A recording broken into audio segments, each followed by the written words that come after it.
My name is Christine, a 41-year-old housewife. I met my husband Mark at work, and we got married. After 5 years of marriage, we finally had our son, Jake, who is now 5 years old. He's so cute at this age. I would love to spend all day with him if I could, but our financial situation doesn't allow me to do so. I have to leave my son at a daycare center and work in order to help with our income. Mommy, I want an omelette tomorrow. A request from my adorable son. How could I not give him what he wants? Maybe Jake understands my busy schedule because he never requests a difficult meal. But it's probably just because I'm not a good cook, elaborate dishes. But I honestly think omelets are pretty difficult to make. To be able to make them fluffy and perfect is truly a skill. But never mind that. I'm just making excuses for myself now. Mark was very happy when Jake was first born. He was, after all, our miracle after so many years of trying. We were a very close family, going on drives and outing to the park every weekend. But our family dynamics slowly started to change after Jake turned 3 years old. When Jake finally grew out of his terrible threes phase, Mark started coming home late more frequently. Even from before, he had been complaining about how he couldn't deal with Jake's fussy phase. Maybe that's why he was coming home late so often. Whenever he called to tell me that he was working overnight, I couldn't help but sigh and feel disappointed. The truth was, he was playing slot machines, killing time at a restaurant, at the cinema, and such. I know this because Mark's colleague told me. Since we met at work, his colleagues are also my ex-colleagues. I resigned after we got married and started working a part-time job, but I still keep in touch with my former colleagues. Obviously, Mark knows all of this. How can he think I won't find out? Part of me is bothered by all of this, but I would rather have Mark come home late than have to watch him be annoyed by Jake's fussiness. Because I never said anything, he started coming home even later and later. Sometimes even in the morning. Who does he think he is? Sometimes I could smell sweet perfume on his suit. It doesn't make me feel good. Of course, I feel angry at times. But Mark was a decent father when Jake wasn't being fussy, so I was able to turn a blind eye to his behavior. 2 years has passed since then. Jake has grown into an energetic and cheeky 5-year-old. I'm so in awe of Jake's growth. And at the same time, I am so fed up by Mark's bad attitude. Oh no! You spilled a bit of tea, sweetie. Wait here while I go get a cloth. What is wrong with you? You're 5-year-old now and still can't hold a cup properly? Mark gets annoyed and starts to yell whenever I try to deal with Jake's mistakes. Daddy, play with me. I'm busy. Don't bother me. Mark yells and refuses to play with Jake. Hey, about tonight's dinner? I don't need dinner. How can I peacefully eat dinner in such a chaotic environment? I don't even feel like eating your horribly cooked food. I'm eating out. Mark gets angry at anything I say. We should go somewhere on your next day off. Are you serious? I'm tired from work. Let me rest on my day off. No matter what I say, he just yells at me. We just can't seem to have a proper conversation. Is Mark still stuck in his fussy phase? He should have grown out of it 40 years ago. I once asked him why he was so angry all the time. And he got angry, as always, and said, "It's because you are useless, obviously. And you're passing that gene on to Jake." I wish he turned out more like me. What a horrible thing to say. Jake is both of ours. At least he has a handsome face like me. He was basically saying that all of Jake's good qualities are from him, until the bad qualities are from me. I just couldn't believe his audacity. My frustration with Mark continued to grow. His words and actions were causing me a lot of emotional pain. I was considering divorcing him too.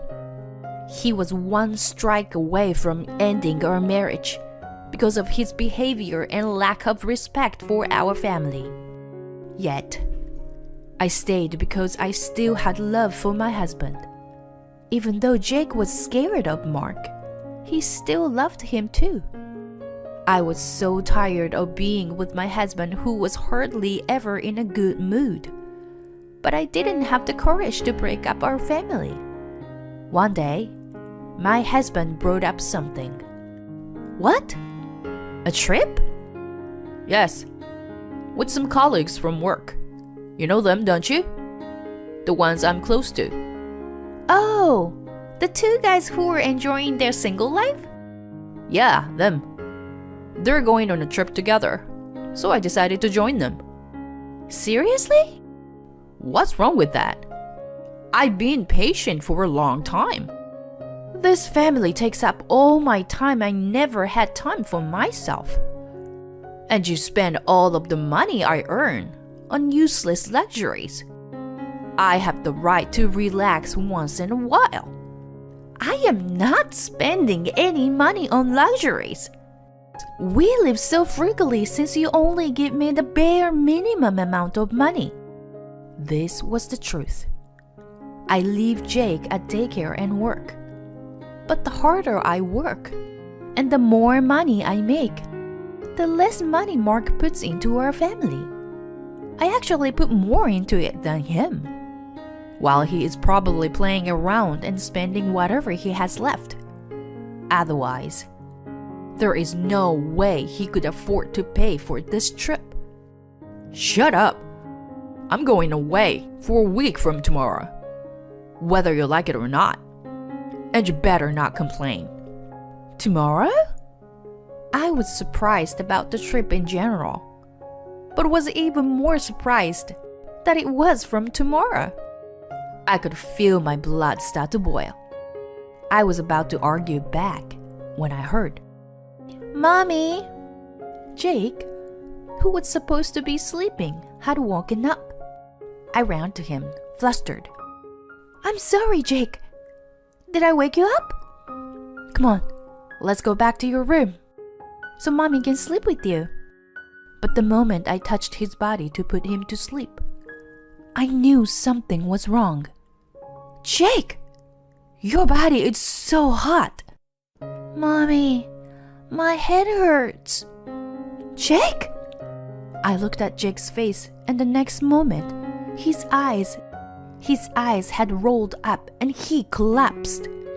Panicked, I called an ambulance. Mark, who I naturally thought would accompany me, refused to come with us. There were so many things I wanted to say, but time was of the essence.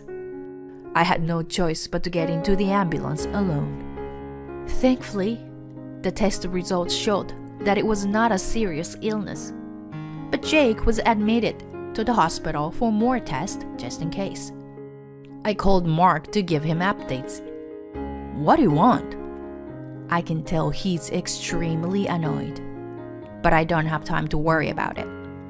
I explained to him what had happened and asked him to bring a change of clothes for the hospital stay. Are you joking? That was his response. He continued. I can't make it. What? I said I can't make it.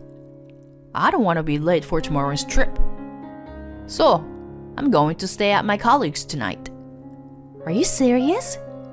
Your son is in the hospital, and you're still going on a trip? Of course I am. He doesn't need me there for a simple checkup. Jake is suffering from high fever. So? There's nothing I can do. Yes, there is. I asked you to... Oh, I have to go. I'll make sure to buy you a souvenir. No, wait! He hung up. Mark one-sidedly ended the conversation and hung up on me. I called him again, but it went to his voicemail immediately. You son of a bitch! You turned off your phone! Unfortunately, I didn't have his colleague's phone number. What an asshole! My anger echoed through the hospital. In the end, I called my parents and asked them to help me. I thought about Mark's behavior. He abandoned his son in the hospital. That's 2 strikes. The 3rd strike is just around the corner. I could feel it. 3 days later, the tests are over, and Jake is back to his usual energetic self. The results showed no problems, and he would be discharged from the hospital tomorrow. I planned to buy some pudding for him. I got up and turned my cell phone to check my messages. That's when it happened. My cell phone suddenly started vibrating. I almost dropped it, but I grabbed it in time to see that I was getting a call from a former colleague, Cindy. Hello? My former colleague's voice sounded panicked. Christine, where are you? Huh? I'm at the hospital. Never mind that. It's an emergency. Apparently, your husband died in an accident. I didn't know what she was talking about. Without thinking, I replied, What? This is a joke, right? But I continued to hear her voice on the other end of the phone, and I ran out in a panic. My husband had passed away. That fact alone was shocking. But my colleague continued. Apparently, Mark was on a trip alone with a woman, and the woman ran into the oncoming lane while driving and hit a tree. There had to be a misunderstanding. Mark was supposed to be traveling with his male colleagues. There was no way he was alone with a woman. There was no way he could have been killed in a car accident with the woman. It's not possible. It's not possible. In a panic, I called my parents and asked them to look after Jake. I rushed to the hospital where my husband was admitted. In the midst of my panic, I suddenly wondered why they called the company before me. Anyway, it seemed like it wasn't a lie, so I had to hurry. According to my former colleague, the men who were supposed to be with my husband were safe. Obviously, that's because they weren't together. Mark didn't even bother briefing them about his made-up alibi. He was with another woman. That's 3 strikes. 3 strikes and you're out. I wondered if he really died.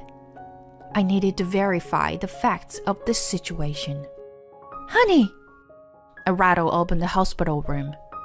There was only one person in the room, and it was undoubtedly Mark. The bandages wrapped around his hands and feet looked painful, but his chest was moving up and down. He was breathing. It seems like Cindy's information that he had passed away was wrong. Mark was alive. You're alive, I murmured, moving closer to him. When I looked at his face, I could see that his eyes were slightly open. It could have been my imagination, but he seemed a little shaken.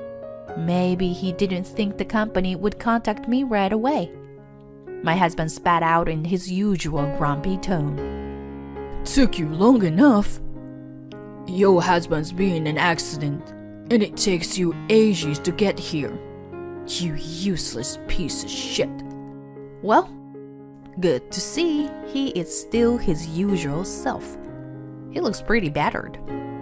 But it seems he only broke his left hand and right leg. Apparently, the rental car was a wreck though. What a lucky guy. I'm glad you're okay, I tell him. To which he replies, You better take good care of me. Huh, he's definitely feeling fine. Good to know. Well, let's get to it, shall we? You may have escaped death, but you don't get a pass on 3 strikes. I took out a sheet of paper. When I say I'm glad you're okay, I'm talking about your right hand. If you had broken your right hand, you wouldn't be able to hold a pen to sign this. What are you talking about? I unfolded the paper in front of a very confused Mark. Huh? What? Divorce papers? Yes, I was preparing it, which is why I got here late. I know you're injured, so I'll just leave it here. Make sure you sign it. You must be joking. Why would I sign this? Well, you told your girlfriend you were getting a divorce, didn't you? The reason you came home late every night was because you were with her. Was this trip a prenuptial trip too? Good for you. Now you can marry your sweet Michelle. How do you even know her name? Because I spoke to her, obviously. In fact, before coming to Mark's hospital room, I stopped by the woman he was with room. She was also in the same hospital. I asked for the woman who was in a car accident and immediately found her. She had broken some bones as well, but she seemed better off than Mark. Her parents were also in the hospital room. I asked her to tell me everything. I couldn't tell her I was going to see Mark after this, so I had to talk to her without yet knowing whether he was dead or alive. But it became clear that he was alive. Even with her parents bombarding her with questions, she glared at me and said, "Let him go." I don't know what she sees in you. You are cold to your wife and kids. You don't pay your bills. You go out every night. You don't care when your kid is in the hospital. And the cheating. It's game over. My husband's face instantly turned pale. I had expected him to become defensive, but that didn't change my decision. No. She's just for fun, you know. You're the only one I love. Just stop. Here you go. I've filled out the form with my part. Even if you tear it up, I've got plenty of spares. In fact, why don't I just call a lawyer? A lawyer? That's right. We need to figure out alimony and child support. So, I think that will be better. No, wait a second. What did you say? I mean, please, reconsider. As soon as I gave the death glare to Mark, who was still speaking in a pompous tone, he suddenly shriveled up. I don't want a divorce. Why not? He stuttered. Because... Why don't I just say it for the both of us? I took a deep breath and said without stopping. Because I'm working and paying for everything. You can spend your money as you like. And pay to play around with young women. If you have children, you can make them take care of you in the future. And you can sit back and enjoy life while your wife does all the dirty housework. A wife at home for the security. And the girlfriend to have fun with. What a great life. But if you divorce me, that would all disappear, wouldn't it? Mark's mouth hung open, not knowing what to say. Did he lose his voice or what? No response. Sorry to have to tell you that your perfect life plan is now ruined. You can make a new life plan with Michelle or whoever you like. But my son and I will not be part of it. Just pretend you died and have a new life. I said everything I wanted to say. I turned to leave the hospital room. Wait! I heard my husband's pathetic voice over my shoulder, but kept walking. In the coming days, I hired a lawyer and started divorce proceedings. The discussion included Michelle, who was discharged from the hospital. When Mark said he had no intention of divorcing me, Michelle became absolutely livid. They got into a huge fight when I brought up alimony payment. You've ruined my life! I don't give a damn about a woman who hits on a married man. You're the one who made a pass at me. Shut up! I never did that. I thought to myself, can you just hurry up and sign the papers? I watched the two of them argue in silence. No matter how much Mark resisted, the evidence was all there. In the end, our divorce was official. I got almost all the alimony payment that I wanted. Child support was to be paid in one lump sum. After all the discussions were over, my lawyer and I left the room, but Mark and Michelle were still arguing. I wondered what would happen to their relationship after this. Actually, I don't really care. I told them, I hope you have a lovely life together, before leaving the room, which might have been petty. I hope Jake doesn't take after my pettiness. Despite all that had happened, Jake and I had returned to a peaceful life. Jake, who no longer had to worry about Mark's mood, had become surprisingly cheerful. Seeing this, I regretted not getting a divorce earlier. Mark's attitude must have caused my son so much pain. It was the same for me. How could I have clung to such a horrible husband? Living with just the two of us, I realized something. We were perfectly fine without Mark. In fact, every day is a joy. With that being said, Mark is still Jake's one and only father. If he wants to see him, I will let him. I asked him, Do you want to see Daddy? No, why? He replied. After the divorce was finalized, I sent Mark an email after confirming that the alimony and child support payments had been made. He replied instantly with the subject title, Help. I opened it, and the message was laughable. Apparently, my former colleague had spread the story about his cheating to the whole company. Mark, stressed from all the painful stares and gossip, kept making mistakes at work. As a result, he had to leave the company. My parents have cut me off, and I have nowhere to go. I can't live like this. Please help me. Can you believe it? So, being the kind-hearted person that I am, I replied, Why don't you ask your sweet Michelle to help you? And guess what he said? I broke up with Michelle. Her parents cut her off too, and now she is missing. I can think clearly now. You are the only one that I love. You have to help me. Please, don't make me laugh. His messages still continued.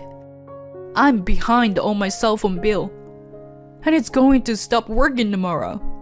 Please, come and pick me up right away. I blocked him after that. We had long since moved, and Mark had no way of knowing where we were. As I put my phone on the table and sipped my tea, Jake came over and said, What should we do on our day off tomorrow, Mommy?